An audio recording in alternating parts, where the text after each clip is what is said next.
നിയമസഭയിൽ ഞാൻ ഏറ്റവും കൂടുതൽ ശ്രദ്ധിച്ച ഒരു കാര്യം ഏറ്റവും പിറകിൽ നിൽക്കുന്ന മനുഷ്യരുടെ ആവശ്യങ്ങളാണ്.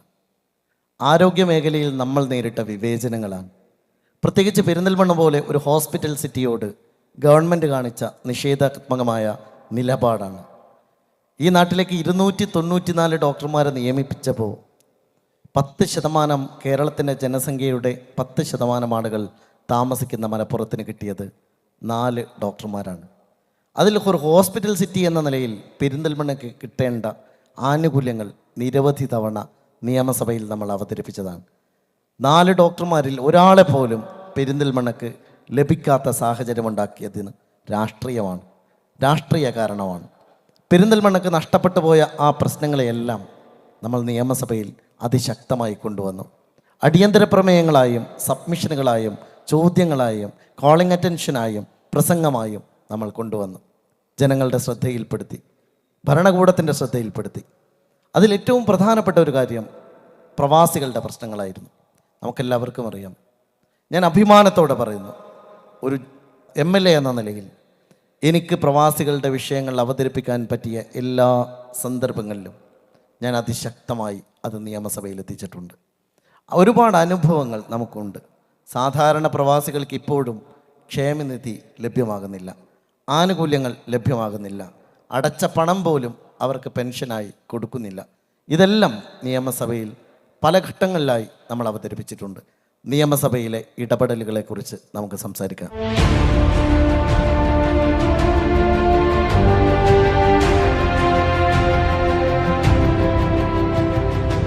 നമ്മുടെ കുട്ടികൾ ഇപ്പോൾ ഒരു ബ്രെയിൻ ഡ്രെയിൻ ഉണ്ടാവുകയാണ്. നമ്മുടെ കുട്ടികളെല്ലാം, മികച്ച കുട്ടികളെല്ലാം കയറിപ്പോവാണ്. നമ്മുടെ നാടിന് കിട്ടേണ്ട ഏറ്റവും പ്രധാനപ്പെട്ട, നമ്മൾ ഈ നോളജ് എക്കോണമിയെ കുറിച്ചാണ് സംസാരിക്കുന്നത്. കേരളം ഒരു നോളജ് എക്കോണമിയിലേക്ക് പോകുന്നു എന്നാണ് നമ്മൾ അഭിമാനത്തോടെ നമ്മൾ പറയുന്നത്. ആ നോളജ് എക്കോണമിക്ക് കരുത്താകേണ്ട കുട്ടികൾ മുഴുവനും കടൽ കടന്നു പോകുന്നു. എന്തുകൊണ്ട്? ഈ കോവിഡ് കാലത്ത് നിങ്ങൾ ഓർക്കണം, നമ്മൾ റൂട്ട് മാപ്പ് ഉണ്ടാക്കി പ്രവാസിയെ പിടിക്കാൻ വേണ്ടി അവരുടെ പിന്നാലെ ഓടുമ്പോൾ ആ പ്രവാസി സമൂഹം മുഴുവനും ഒരു നേരത്തെ ഭക്ഷണത്തിന് കെഞ്ചി നിന്നപ്പോൾ KMCC ഉൾപ്പെടെയുള്ള നിരവധി ജീവകാരുണ്യ സംഘടനകൾ, അതുപോലെ തന്നെ പ്രവാസി സംഘടനകൾ അവരവരുടെ വാഹനങ്ങളിൽ നിറയെ ഭക്ഷണ പാക്കറ്റുകൾ കയറ്റി ഈ പ്രവാസികൾക്ക് വേണ്ടി അവിടെ ഓടുകയായിരുന്നു. ഇവിടെ നമ്മൾ അവരെ പിടിക്കാൻ ഓടുകയായിരുന്നു. അവിടെ അവർ അവരുടെ സഹപ്രവർത്തകരെ രക്ഷിക്കാൻ വേണ്ടി, അവർക്ക് ജീവൻ കൊടുക്കാൻ വേണ്ടി, ഭക്ഷണം കൊടുക്കാൻ വേണ്ടി, വെള്ളം എത്തിക്കാൻ വേണ്ടി ഓടുകയായിരുന്നു. ഇപ്പോഴും നിങ്ങളുടെ പ്രയോറിറ്റി എന്ന് പറയുന്നത് ഈ പാചക തൊഴിലാളിയല്ല. നിങ്ങളുടെ പ്രയോറിറ്റി എന്ന് പറയുന്നത് ഈ ആശാ വർക്കർ അല്ല. നിങ്ങളുടെ പ്രയോറിറ്റി എന്ന് പറയുന്നത് ആയമാരല്ല.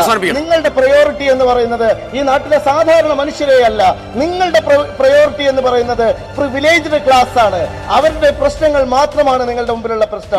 നിങ്ങളുടെ പ്രശ്നം അധികാരമാണ്, നിങ്ങളുടെ പ്രശ്നം പണമാണ്, നിങ്ങളുടെ പ്രശ്നം പ്രിവിലേജ്ഡ് ആയിട്ടുള്ള മനുഷ്യരുടെ സംരക്ഷണമാണ്. നിങ്ങൾക്ക് നഷ്ടപ്പെട്ടു പോയ ആ മനുഷ്യരുടെ കതരഭാരങ്ങളാണ് UDF ഏറ്റെടുക്കുന്നത് എന്ന് പറഞ്ഞുകൊണ്ട് ഞാൻ ഈ ബില്ലിനെ എതിർത്തുകൊണ്ട് അവസാനിപ്പിക്കും. ഇന്ന് ഏറ്റവും കൂടുതൽ വിപുലമായിട്ടുള്ള ടെസ്റ്റിംഗ് സംവിധാനം ലോകത്ത് വരികയാണ്.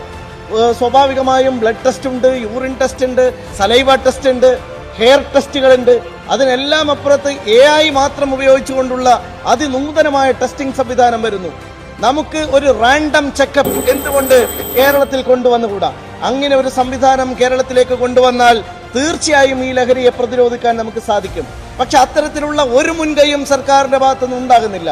അങ്ങനെ ഒരു നിയമവും വിദ്യാഭ്യാസ വകുപ്പിന്റെ ഭാഗത്തു നിന്നോ അല്ലെങ്കിൽ ആഭ്യന്തര വകുപ്പിന്റെ ഭാഗത്തു നിന്നോ ഉണ്ടാവുന്നില്ല.